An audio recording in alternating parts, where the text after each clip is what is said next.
Hey, what's up, y'all? This is the RC Nerd, and in this video, we're going to be rebuilding these shocks for the Traxxas S-maxx. And as you can see, there are 8 shocks for this truck. This is going to take a little bit of time. It's a repetitive process, but we're going to get it done. Now, there are 2 of these shocks that are not like the others. Can you tell what it is? If you can't, I don't blame you. That's not an easy thing to see. However, some of these shocks have different springs, as you can see. If you take a closer look, most of these shocks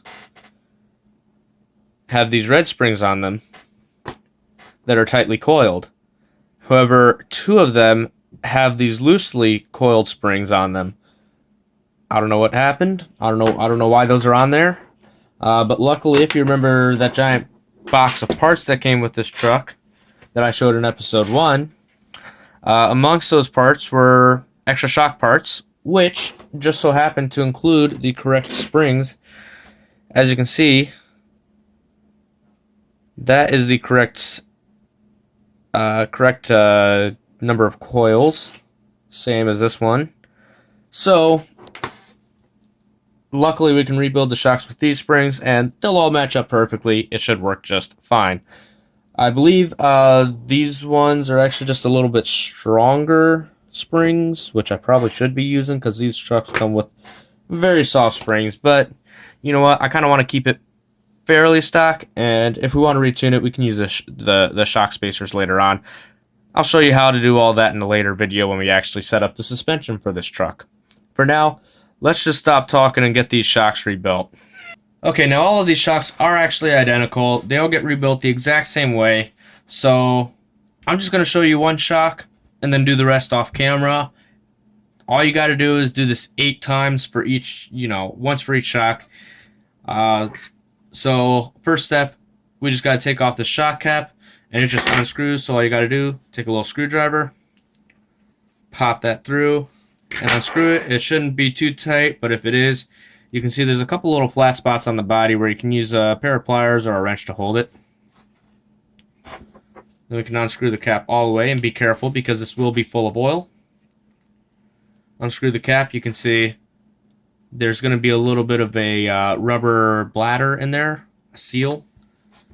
And then the shock, as I said, is going to be full of fluid. This fluid actually looks pretty clear. These shocks probably aren't that bad, but yeah, we're going to rebuild them anyway. I want to put thicker fluid in these.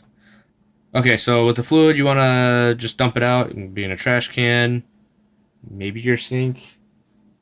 Trash can's probably better. There we go, that's out of there now. So next we can go ahead and turn the shock upside down. And we actually want to pull the spring back. Grab this lower brace, make sure it's separate from the spring, and then just slide it off from the shock shaft where that little gap on the brace is. Then we can slide the whole spring off. Slide off the upper brace, as well as any of these spring spacers that you may have. Now we got to get this rod end off. Sometimes you can get them loose just by hand, but this one's not going to be so easy. So what you want to do is grab like a little piece of foam or a paper towel, wrap that around the shock shaft, and then use a pair of pliers to hold the shock shaft while you unscrew the rod end. Alright, now with that rod end off, don't push the shock shaft out of the shock just yet. There are seals in here that are tightly pushed against the shock shaft, and if you try to push this through, the threads on the end of the shock shaft could actually grab those seals and destroy it. So first you want to go ahead and loosen up this bottom cap for the seals. You can just slide it off if you want. Then we can go ahead and push the shock shaft through, pull it out from the other side. We can actually use the end of it to very gently grab the seals out of here. Now chances are there's nothing wrong with these seals, but I just want to make sure they're okay. Those out, we got the shock body all by itself. All the parts have been separated. We can remove this bladder if we want, just to make sure that the shock cap is clean and there's nothing behind the shock cap, nothing wrong with the bladder. The bladder looks good. And same for inside the shock cap, nothing wrong there. Alright, now if your shock shafts are straight, you can just leave this as is. You don't need to take off the piston for any reason unless the shock shaft is bent and you're replacing it. However, if you do want to take off the piston, what you'll need to do is actually remove at least one of the E-clips. You can use a small flathead screwdriver, put it into the little space in between, and then kind of twist and pry it down to get it off. Then you can pull off the head. Do the same thing for the E-clip on the bottom. You can see there's another one against the bottom of the piston. You can use the pliers or the same screwdriver method to pry that one off. And then slide it all onto the new shock shaft. You gotta like kind of use some pliers to push the E-clip in, put the piston head on, put the other E-clip on top. I ain't gonna do all that because this shock shaft is straight. All of them seem to be completely straight, so there's no need to worry about that in my case. So now, with everything taken apart, we can go ahead and start rebuilding the shock. Now, before we actually put anything back together, we do want to make sure that the seals are good. You just want to make sure that they are, round. They're not twisted or ripped, especially on the insides. They sometimes get a little bit tore up on the insides. If you took that shock shaft out too soon and those threads caught it, that could tear it up. I know it's kind of hard to see, but it's an O-ring, so it should look like a perfect little circle. And, if it doesn't, then there's a problem. Again, make sure the shock bladder's okay. Sometimes they can get ripped or torn or get little holes in them. This one looks fine. So you want to check all the seals. And everything in this case looks good. I don't really see anything too much on them. Yeah, they look fine. Now your shock shaft is probably going to have a little bit of oil on it.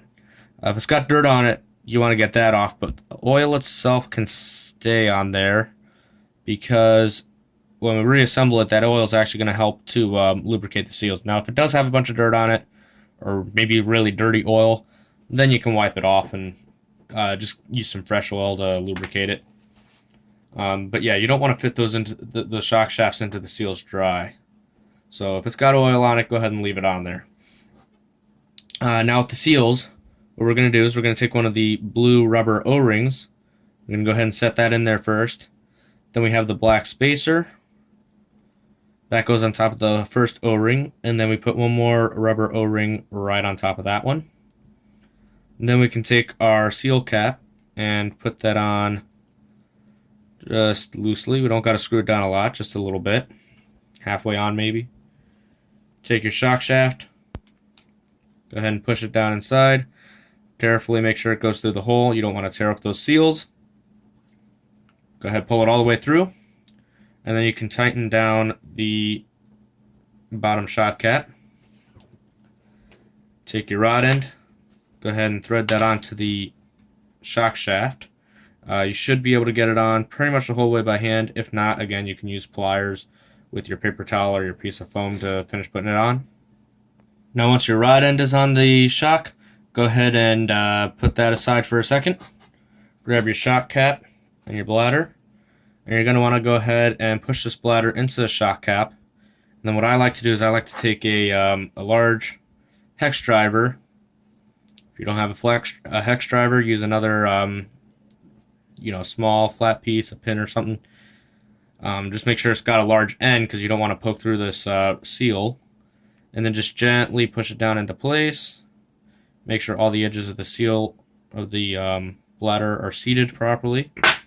Then we can put that aside. Get this again, and we're going to go ahead and start filling this up with shock oil. So now we're going to need to decide on what kind of shock oil to put in the shocks. And as you can see, I have quite a selection here. I got 40, 35, 30, 50, 60, and 70. So I got quite a few options here.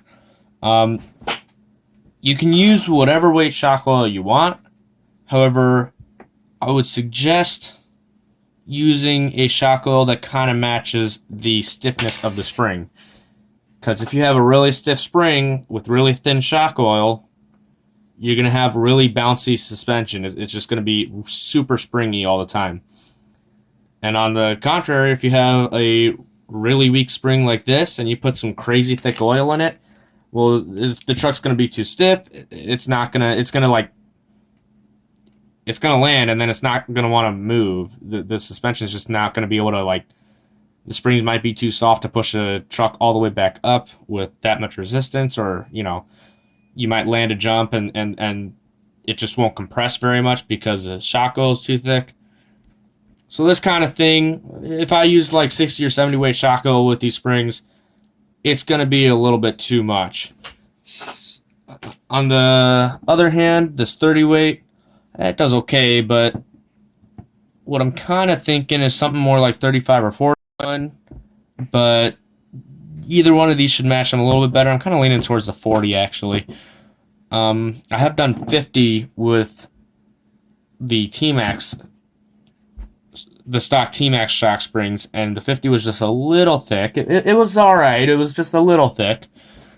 So I think I'm going to go with the 40 in this case. I think that will work pretty well for this truck. And just to warn you guys, if you see similar bottles to the shock oil, and they have like a K on the behind the number like this, that's diff fluid. Don't get that. That would be way too thick for your shocks. Yeah, you're not going to have a good time. This is designed to go inside the differentials, for sealed differentials specifically. So yeah, ones like this, see 100K, that's going to be super, super thick. That will not work. So stick to just something like 35 or 40 weight for a truck like this. If you're doing a Traxxas 2-wheel drive, those are pretty good with 30 weight, maybe 35 out of the box. If you're going with big, heavy trucks with stiff suspension, you want to use something thicker, maybe the 50, 60, 70 kind of thing. Kind of just got to see how the truck performs with your shock fluid and adjust from there. But for this one, I'm just going to go ahead and stick to using the 40 weight on this truck. Alright, so now that we've decided what kind of shock oil we're going to use, we're going to go ahead and put some into the shock. So what you do is you just take your bottle. You can see it's got a little spout on there, so you can just go ahead and pour it right into the shock. And you want to fill this body up about halfway, maybe 3/4 of the way at most. Alright, now I've got this more towards 3/4 of the way. It's mostly full. And now before you top it off all the way, you want to go ahead and push your shock shaft in a little bit. Make sure you don't push the piston past the top of the shock oil, because then you'll suck in air. You just want to push it in like maybe halfway, and then pull it back down. And as you should be able to see, there's a few bubbles coming out. Hopefully you can see it. It's kind of hard to see on camera, but there are actually some little bubbles in there. And you want to go ahead and just let that sit for a minute and get all those bubbles out. You can play with it a little bit if you want. But you're going to want to let this sit for a few minutes. Try to find a way to hold it upright. Maybe put it in a couple of wheels, or if you have something else to hold it, just whatever you can do to keep this standing upright so that those bubbles can come all the way out just for a few minutes. Alright, well, I've let the shock sit for a few minutes. All the bubbles are out of it. So now we can go ahead and top it the rest of the way off with the shock oil. And now it shouldn't have to be quite all the way up to the lip. You want to maybe just below the top of the shock. This one's actually a little bit on the full side, because what's going to happen is once you put your shock cap on, it's going to displace some of the fluid anyway. So I'm going to go ahead and screw this on now, and I'm only going to put it on maybe halfway, and then I'm going to go ahead and push the shock shaft up and pull it back down. And what that's going to do is hopefully push a little bit of extra fluid out from the top of the shock. So if there's any excess in there, should come out of the shock cap. Now I didn't see any come out, so maybe this one's just filled just about right. Well, we can check that. Go ahead and before you put any of the springs on or anything, just push this shock shaft all the way in, and I can already feel that's getting tight.